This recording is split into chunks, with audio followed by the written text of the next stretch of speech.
Hello guys, welcome back to my channel. My name is Marian Amarachi, and on my channel I talk about feminine health, beauty and lifestyle. So in today's video, we'll be talking about itchy scalp. Why is our scalp so itchy? Of course, our scalp is skin and skin itches at times. At times our skin do itch, which is completely normal. But the situation whereby it itches too much, like almost all the time you're itching your scalp, like you're itching your hair all the time, you're itching your scalp, then that means there's a problem somewhere. I'm going to be listing 6 possible causes that might be the cause of this your itchy scalp. So let's get started.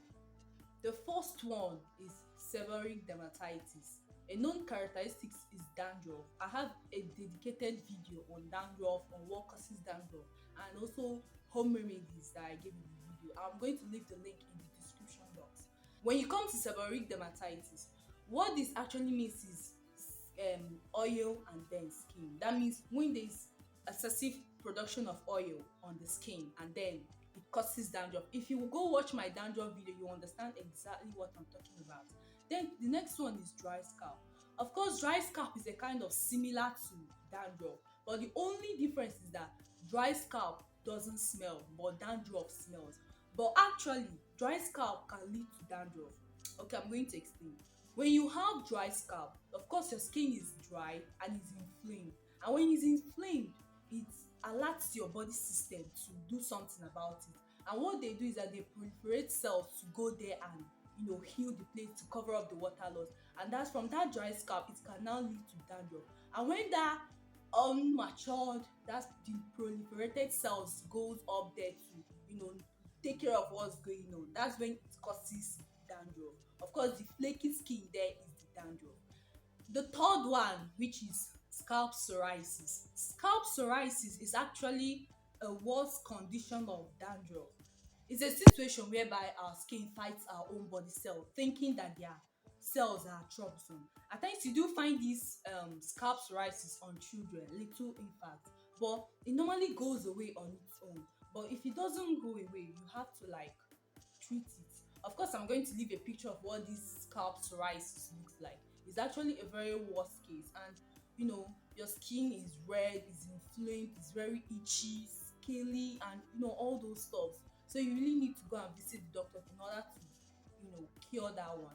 And they are going to prescribe steroid oil or steroid solutions for you in order to treat that.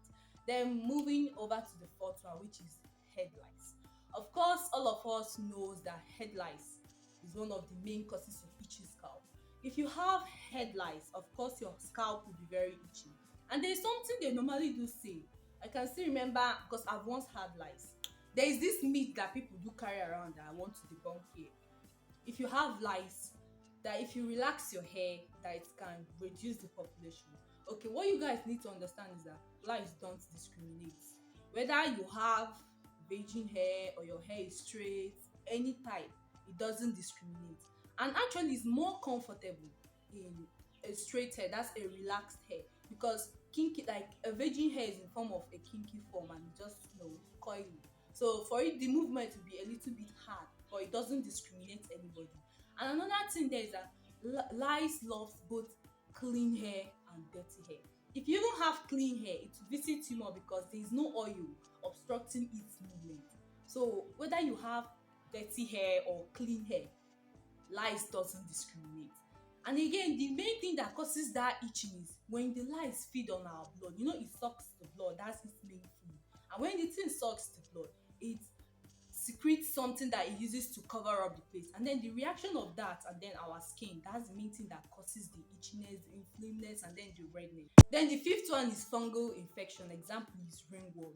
Of course, if you have ringworm, it's just like a small circle, like dots. We do have ringworm on our scalp.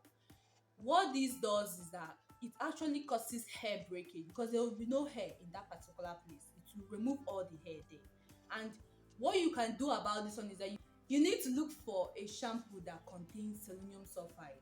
At least that one can teach you. That's treat it. That's an antifungal shampoo. That's what you're meant to be looking for. Then there is this product that I want to share with you guys that actually helps with itchy scalp, and that is this apple cider vinegar.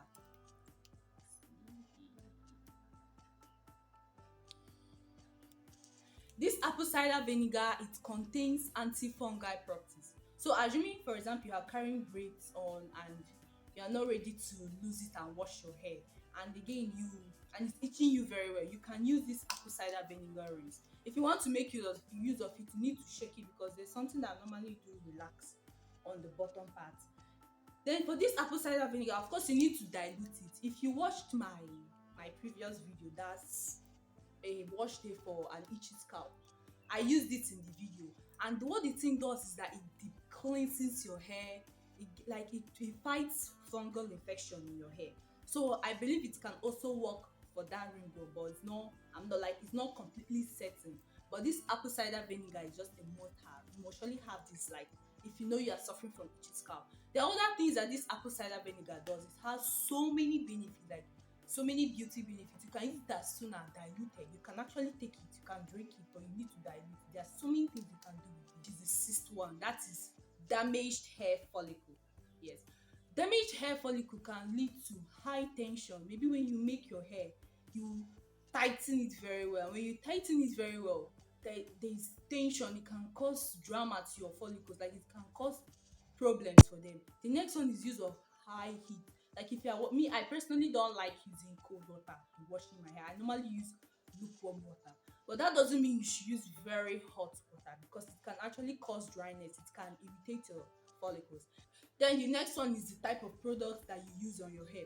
Like that lice case, assuming you have lice, they do say kerosene and camphor do work, but please don't ever use that on your hair.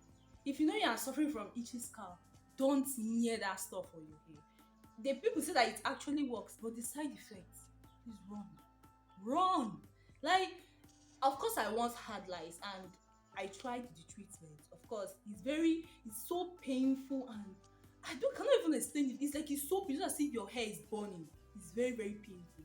So please stay away from kerosene and camphor. It's too risky. The side effect is too much. Like, stay away from it. So this is it for today's video. If you enjoyed this video, don't forget to give me a thumbs up, and also leave me a comment if you have any question or if you have any suggestion, and don't forget to subscribe. I talk about feminine health, beauty and lifestyle, and I'll see you in my next video. Bye.